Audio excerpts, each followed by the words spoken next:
Hello everyone, my name is Piyush Jain. तो आज हम पढ़ेंगे सीए फाउंडेशन इकोनॉमिक का chapter number 1, nature and scope of economics. तो आइए आज हम इस चैप्टर का रिवीजन करते हैं। ठीक है, सबसे पहले हम पढ़ते हैं इंट्रोडक्शन। इंट्रोडक्शन में क्या पढ़ाऊँगा मैं? इंट्रोडक्शन में मैं पढ़ाऊँगा इकोनॉमिक वर्ड कहाँ से आया, कैसे आया, इसका मतलब क्या होता है। चलिए तो हम पढ़ते हैं। Economy means eco plus nomics. Eco means household and nomics means management. The word economy originate from the Greek word oikonomia. Oiko means house and nomia means management. So economics means household management. So eco plus nomic. Eco means household and nomics means management. So economics means household management. Okay. अब हम discuss करते हैं कुछ important points जो कि MCQ के लिए बहुत इंपॉर्टेंट हैं पेपर में। पहले भी कुछ अटेम्प्ट्स में पूछे गए हैं। पहला point, till 19th century economics was also known as political economy. 19th century में हम इकोनॉमी को पॉलिटिकल इकोनॉमी कहा करते थे। एंड फादर ऑफ इकोनॉमिक्स के फादर कौन है जिसने इसको जन्म दिया? उसका नाम है एडम स्मिथ। एंड इसकी बुक का नाम है an inquiry into the nature and cases of wealth of nation, जो कि किस ईयर में लिखी गई थी? 1776 में। ओके, अब हम पढ़ते हैं डिसीजन मेकिंग। डिसीजन मेकिंग का मतलब क्या होता है? The process of selecting an appropriate that will provide the most efficient mean of attaining a desired end from two or two more alternative course of action। अब आप कहोगे कि हमें तो कुछ समझ में नहीं आया।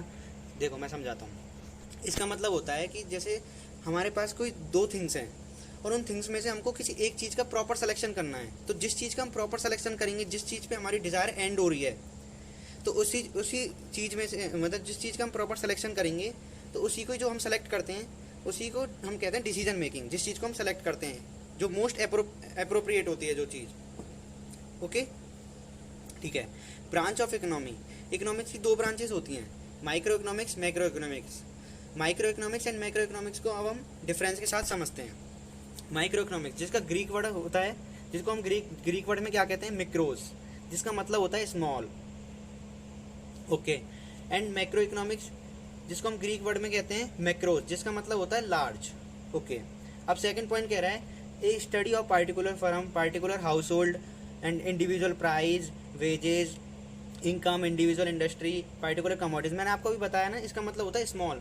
मतलब हमें इसमें पार्टिकुलर थिंग के बारे में एनालिसिस करते हैं। जैसे पार्टिकुलर फर्म हो गई, पार्टिकुलर हाउस होल्ड हो गया, इंडिविजुअल प्राइस हो गया, वेजेस हो गया, इनकम हो गई, इंडिविजुअल इंडस्ट्रीज हो गई, पार्टिकुलर कमोडिटीज़ हो गई, इनके बारे में चर्चा करते हैं हम।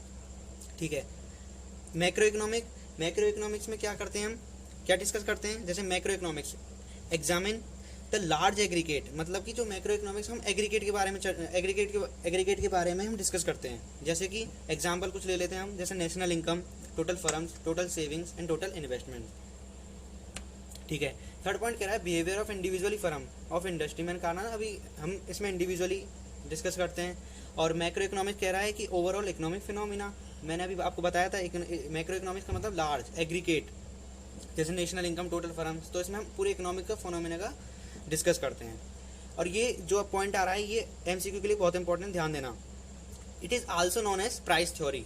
माइक्रो इकोनॉमिक्स को हम प्राइस थ्योरी के नाम से जानते हैं एंड मैक्रो इकोनॉमिक्स को हम इनकम थ्योरी कहते हैं। जैसे इनकम थ्योरी, मैक्रो इकोनॉमिक्स को क्या कहते हैं? Income theory.